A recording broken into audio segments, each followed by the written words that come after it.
तो good morning students. आज का जो हमारा टॉपिक है वो है मार्केट फोर्स। मार्केट का क्या मतलब होता है? ये हमने नाइन्थ क्लास के इकोनॉमिक्स में देखा था।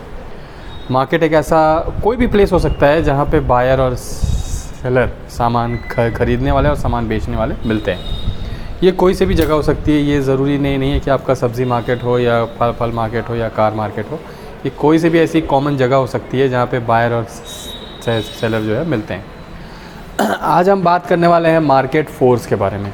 क्या है ये मार्केट फोर्स? मार्केट फोर्स का मतलब है ऐसी ताकतें, ऐसी शक्तियाँ जिनसे किसी भी कमोडिटी या प्रोडक्ट के जो प्राइसेस हैं वो डिटरमाइन होते हैं, वो फिक्स होते हैं।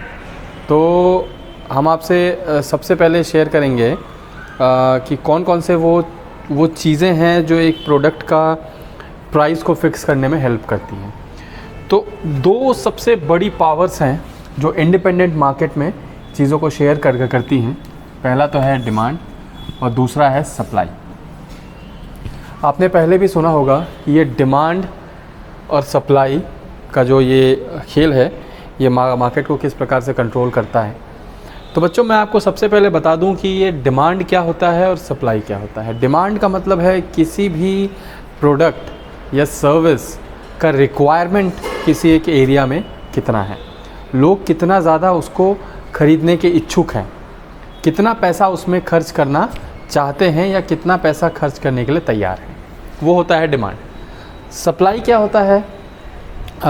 जितना डिमांड मार्केट में है, क्या कंपनी उस हिसाब से प्रोडक्ट का प्रोडक्शन कर पा रही है या सर्विस को बना पा रही है, कितना मार्केट में उसकी अवेलेबिलिटी है, ये सप्लाई कहलाता है।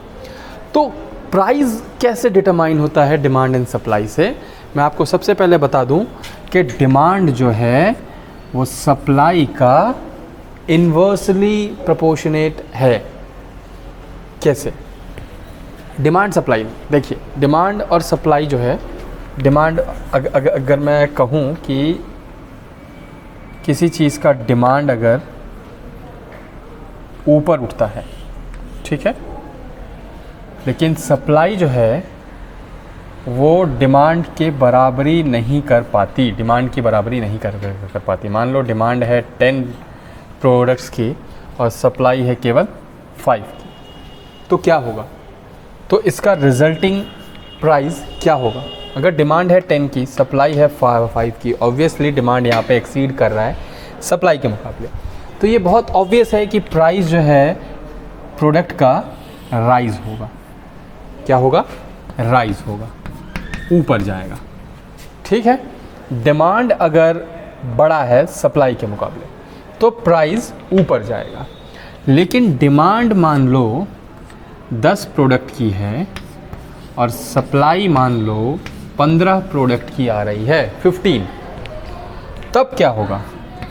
तब प्राइस जो है वो नीचे आएगा, प्राइस जो है वो नीचे गिरेगा। कारण क्या है? कारण ये है कि डिमांड अगर मार्केट में 10 प्रोडक्ट्स की है और सप्लाई 15 प्रोडक्ट्स की है तो प्रोडक्ट एक्स्ट्रा हो रहे हैं, उतनी डिमांड नहीं है उसकी, तो ऑब्वियसली प्राइस जो है वो नीचे आ जाएगा। तो ये जो है दो इंडिपेंडेंट फोर्सेस हैं, डिमांड एंड सप्लाई, जिनको कंट्रोल करके मार्केट में जो है गुड्स को या गुड्स की प्राइस को कंट्रोल किया जाता है। आपने कई बार न्यूज़ में देखा होगा, प्याज की कीमतें बढ़ गई, टमाटर की कीमतें बढ़ गई, आलू की कीमतें बढ़ गई। तो ये कैसे होता है? हर बार ये प्रोडक्शन पर डिपेंड नहीं करता कि आलू पैदा नहीं हुआ या प्याज पैदा नहीं हुआ। ऑब्वियसली कुछ केसेस में ये होता है, लेकिन हर केस में ऐसा नहीं होता। वहाँ पे एक टर्म आता है जो कहलाता है होर्डिंग। अब ये होर्डिंग का क्या मतलब है? होर्डिंग का मतलब है कि किसी भी एक प्रोडक्ट को तब तक मार्केट में ना आने देना जब तक कि उसकी डिमांड बहुत ज़्यादा ना बढ़ जाए। होर्डिंग को हिंदी में कालाबाजारी भी कहते हैं, ठीक है। क्या होता है इसमें जो होलसेलर होते हैं या जो एजेंट्स होते हैं वो सीधे मैन्युफैक्चरर से सामान ख़रीदते हैं बल्क में और उनको वो स्टोर करके रखते हैं। तब तक स्टोर करके रखते हैं जब तक कि मार्केट में उनकी डिमांड आसमान न छूने लगे। और अभी अभी हमने देखा कि डिमांड अगर ऊपर जाने लगेगा और सप्लाई उसके एडिकेट नहीं रहेगी, सप्लाई उसकी बराबरी नहीं कर सकेगी, तो क्या होगा, प्राइस जो है वो ऊपर जाएगा। और इसी चीज़ का फ़ायदा ये जो एजेंट्स होते हैं, ये जो ब्रोकर्स होते हैं, वो उठाते हैं। तो this is the power of demand and supply. जो अगली चीज़ है बेटा वो ये है कि हमको देखना है एक और चीज़ यहाँ पे एक आपको थियरम मैं बताता हूँ। वो थियरम है diminishing marginal utility. Diminishing marginal utility, ध्यान से इस शब्द को आप सुनेंगे और इसको अपने दिमाग में बिठा लेंगे कि ये क्या है। ये है डिमिनिशिंग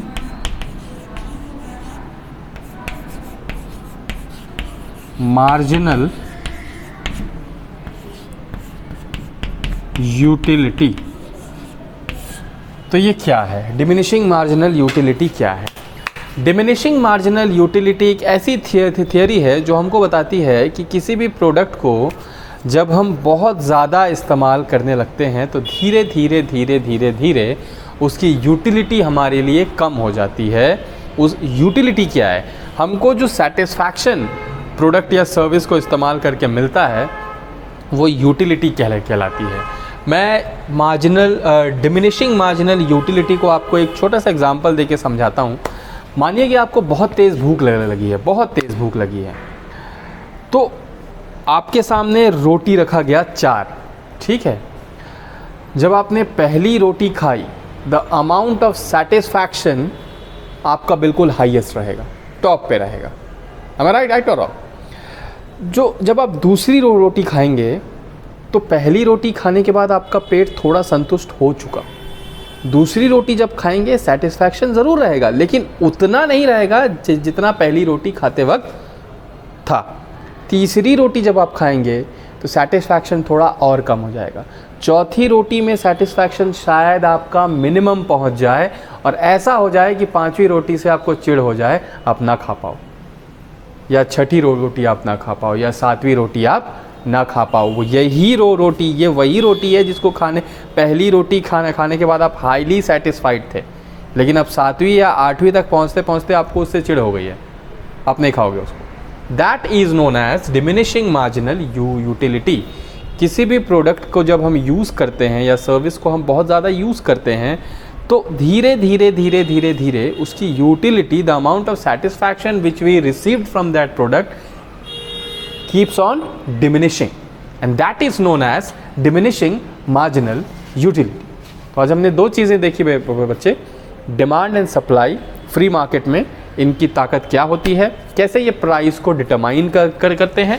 दूसरा हमने देखा डिमिनिशिंग मार्जिनल यूटिलिटी की डिमिनिशिंग मार्जिनल यूटिलिटी क्या होता है किसी प्रोडक्ट। इसी कारण से कंपनीज जो होती हैं, बड़ी बड़ी कंपनीज जो होती हैं, अपने प्रोडक्ट में बीच बीच में चेंजेस लेके आती रहती हैं।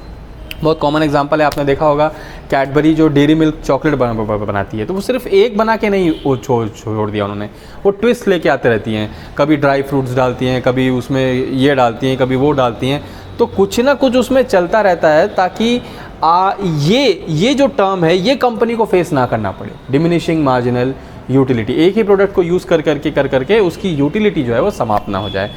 उम्मीद है कि ये दोनों टॉपिक आपको समझ में आए होंगे। जहाँ नहीं समझ में आया आप कमेंट बॉक्स में आप जाके मुझसे सवाल कर सकते हैं। मेरे पर्सनल व्हाट्सएप नंबर पे भी आप सवाल कर सकते हैं। इसके नोट्स आपको ड्यू टाइम पे पहुंच जाएंगे, कॉपीज़ आपको सही समय में जमा करनी है और एल्स ... थैंक यू।